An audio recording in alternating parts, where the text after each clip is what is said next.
What's up, everybody? Welcome to Eternally Disappointed. This is a video series that I started around bye week during the preseason. Kind of giving my opinion about the Buffalo Bills and some MMA content, and it's kind of evolved into what it is. So hopefully we'll get some more people to like and subscribe, like videos, subscribe to the channel. I'm going to try to put out content a little more frequently now, and hopefully as we get more viewers, I can get some more engagement and get some more content put out there. So it's Thursday, and a lot has happened since Monday. So I'll start off by saying that my favorite time of the NFL season is not the playoffs, it's not the preseason, it's not any part of the regular season. My favorite time of the NFL season is the week after the regular season ends, because I love watching coaches, general managers, and coordinators that have been well deserving of it get fired. I love watching, I don't want to call it personnel because people think of players, but people on teams get fired. And you could say that that's a very negative way to go about life, enjoying watching other people lose their jobs. But what it really boils down to is I enjoy watching people who make bad decisions or the outcome of bad decisions. I'm just a guy in my garage. Like, I have a regular work in corporate America, hate my life career, and I make a video series from my garage. And a lot of times, and I'm sure a lot of you are like this out there, we'll hear something that happens in the NFL and we'll think, why would they ever think that this is a good decision? And if anybody's young and watching this video, I'm going to tell you something. When you're young, you look at things from a very, very, very wrong perspective. And what I mean is sometimes when you're young, you think to yourself like, wow, if somebody's a lawyer, they must be really smart. Trust me, a lot of times they're not. They're just good at passing tests. That doesn't mean you're smart. It just means you can memorize answers. And I know that sounds dumb, but wait till you get older and you meet a few lawyers and think to yourself, this guy's an idiot. Same with doctors. You think that the people in charge of an NFL football team worth hundreds of millions or even billions of dollars are intelligent and the top thinkers of that aspect in the world, and they are not. Part of me thinks that the same way politicians are corrupted by money from lobbyists that represent corporations buying politicians, part of me thinks some of that goes on in the NFL. Part of me looks at decisions that teams make and think to myself, they can't be stupid enough to think that this was the right choice. And I'll give you an example. Lovie Smith is not a quality NFL coach. At one point, he brought the Bears to the Super Bowl with a tremendous defense, and I'll give him that credit. He did nothing to stay with the evolution of the game. I was a Tampa fan for a little bit because of Mike Allstott, and as soon as they hired Lovie Smith, I quit rooting for the team. And what does Lovie Smith do? Gets rid of Darrelle Revis, who goes to the Patriots and wins a Super Bowl, and then goes and wins 2 games with a team that was built to make a playoff run. And then Lovie Smith decides that drafting Jameis Winston, who I knew, and I don't even watch college football, but I knew Jameis Winston was a fat, overrated piece of shit, and he was never going to pan out in the NFL. And he hasn't. And if you look at the team that Jameis Winston was playing with, Tom Brady went to that team next year, loaded as they were, and won a Super Bowl. And now Baker Mayfield has at least half of that team, and he's in the playoffs with a division championship. And I sit back and wonder to myself, did the ownership of the Buccaneers think it was a smart decision to hire Lovie Smith, or were they paid or compensated to make a hire like that? And you look around the league and you see a lot of things that are going on. And as you get older, you start to realize that maybe the people in charge of the league or in charge of teams in the league or in charge of whatever, they either are stupid and don't know what they're going on, or there's some corrupt ass shit happening.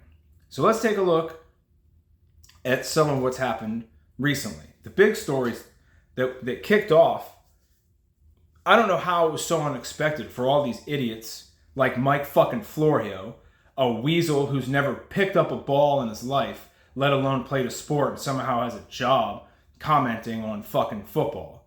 But earlier this week, Mike Vrabel gets fired by Tennessee. I said that should have happened last year, and All these idiots on TV that are saying this is so unexpected, they've never watched a single down of Titans football in the last 2 years. Mike Vrabel was 6 wins and 18 losses in his last season and a half, and his ass needed to go. Mike Vrabel has never evolved. He took over a loaded team that was in the playoffs the year before and brought them a little bit of success. But what he didn't do was develop the young players to replace the departing players, whether they got old, whether they got traded, whether they were released or were free agents. He never did a good job evolving the young players to back up that talent. You know why the line isn't as good as it was? The offensive line isn't as good as it was with Taylor Lewan, Roger Saffold, and Ben Jones? Because Mike Vrabel doesn't know how to develop offensive linemen, and he apparently can't hire somebody that can. And then when you have a rookie quarterback who shows potential, the guy doesn't, by the time the ball hits his hands from a shotgun snap, he's already got somebody on his lap. And then they wonder why this idiot was fired. And like I've said before, I like Vrabel, but he wasn't going to do Tennessee any good. Then we find out New England is not going to have Belichick coaching next year. And before I give an analysis about it, I do want to say this. I watched the press conference with Belichick and Robert Kraft. There's nobody you'll meet that for the 20 years Brady was there hated the Patriots more than me. I actually envisioned a scenario where somebody came to me and said, I can either give you $1 billion or let you be driving in your car and see Tom Brady crossing the street. And I would have had to think about it. I fucking hated the Patriots so much. I'm a Bills fan who grew up in Boston. At a time that there was no internet, there was no Sunday ticket, you're stuck watching the New England Patriots, who were a lousy team at the time, and when the Buffalo Bills were good, all my games were blacked out. I fucking hated the Patriots, and my hatred for the Patriots led to my ever fucking raging hatred for Tom Brady. If Tom Brady played for any other team except New England, he would be my favorite player because Brady did everything right.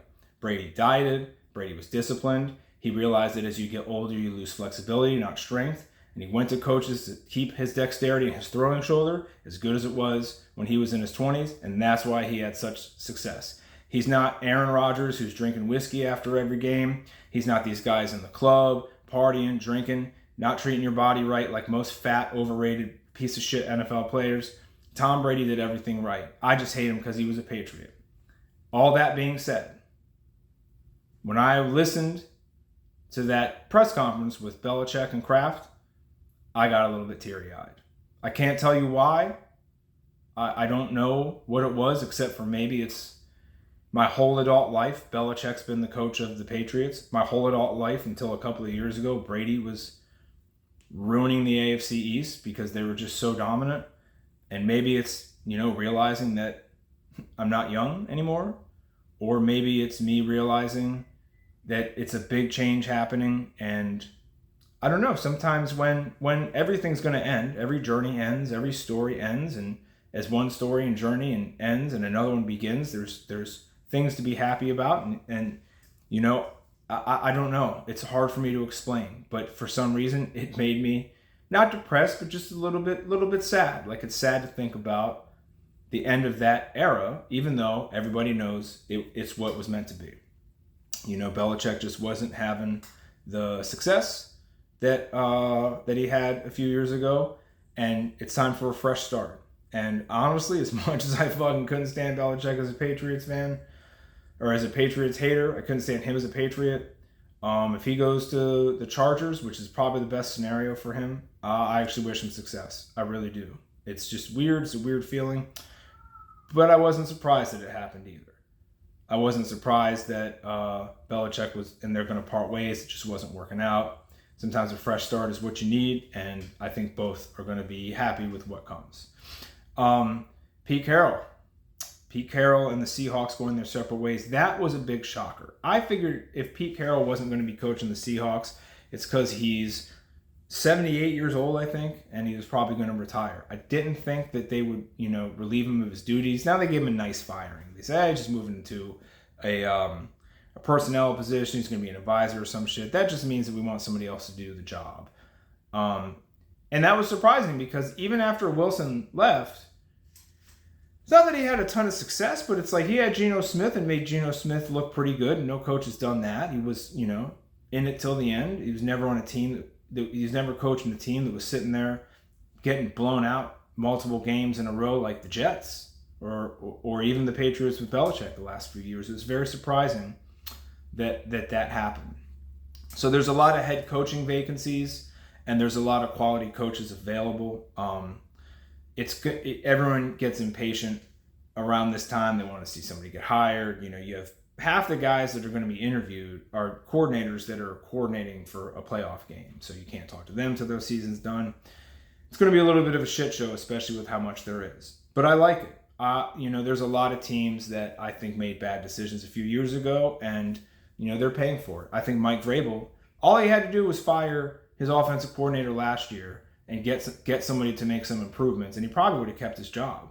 But he refused to fire the offensive coordinator because he says it wouldn't do the team any good. Fires him in the fucking offseason and then hires the guy that worked underneath him. It was a stupid move. Vrabel's team was constantly penalized. They were undisciplined. They were unprepared to play games, and he got what he deserved. Some of these other guys, Brandon Staley getting fired, had to see that coming. All these guys, these teams that make bad decisions and it doesn't pan out for them, and coaches that make bad decisions or bad hires and it doesn't pan out for them, I can't fucking wait for Robert Saleh to get fired. And I'm not even a Jets fan. I just can't stand the fact that these guys make so much money and they do such a shit job. And it's not easy to coach football games. It's not easy to win football games, especially in the NFL. But it's not hard to make good decisions for your team if you're an owner. And if you're going to sit there and make lousy decisions and let idiots run your organization, this is what you get. I got a lot of shit from my video saying more owners should be like David Tepper because fucking clowns only read the name of the video instead of actually listening to what I said. I don't think what David Tepper is doing is correct. I don't think it is. I think that he has the right idea in mind to be a little more hands-on with his team, to be a little bit more stern, and he's not one of these owners that owns a team as an investment to just make money and doesn't give a fuck what happens to the team. He bought the team and he wanted it to be successful, and he's not happy with his results, so he makes changes. Does he jump the gun too early? Yes. But he's not one of these guys dumb enough to just hire Bill O'Brien to be his head coach and GM and watch Bill O'Brien ship off players he has a personal problem with because he's an asshole. So as much as these guys don't like David Tepper, and I get it, and the first guy through the door fucking gets the bloodiest. So I don't think everybody should be as aggressive as David Tepper is. I think every owner should have the mindset. I think it should be a requirement. If you're going to own a fucking NFL team, you should have personal investment. Not money-wise, but feelings-wise.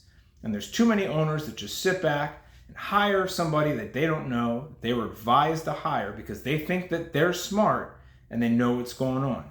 But half the time they're just bringing in their friends, or half the time they owe somebody a favor. And it's why organizations consistently let their fans down. Look, man, I can't stand the fact 24 years later, 25 years later, that Tennessee got the fucking Music City Miracle, which was a forward lateral. But it would have never happened if ownership of the Bills fucking made the right decision. Ownership of the Bills made wrong decisions and told Wade Phillips to play a different guy than he wanted to a quarterback. And that's why that game was so close. Okay? Bad fucking choices. Ownership said, we want to put money in Rob Johnson. Or the general manager said, we want to put money in Rob Johnson. A fucking clown who couldn't find a wide open receiver if the offense was playing against nobody. So I like to see piss poor decisions have ramifications. I like when bad coaches or people who seem like good coaches who make dumb decisions, who don't make their team better, who don't take the steps to do things better, I like watching them get fired. I know it's different than me getting fired because these assholes make an astronomical amount of money, and most people are like me and make just enough to fucking get along. But it's still nice to see people get fired. Some people deserve it. Some people it's a little bit surprising. But there's a big carousel going, and I like enjoying the ride. And it also makes the more coaching changes, the more interesting it makes next season. But I'm not sure how I feel about next season. I think that we should boycott the NFL and not watch it for a year until, one, this fucking faggot Roger Goodell is out, till they have accountability for the referees and the bullshit that the referees pull, and until they stop with this Mickey Mouse making it a fucking flag football game. Everything is pass interference. Everything is roughing the passer. Everything is illegal contact, and it's nonsense. But I'm not going to go down that road yet. That's more for the offseason. I'm just hoping we have a good coaching carousel here, and we see how it goes. So catch you next time.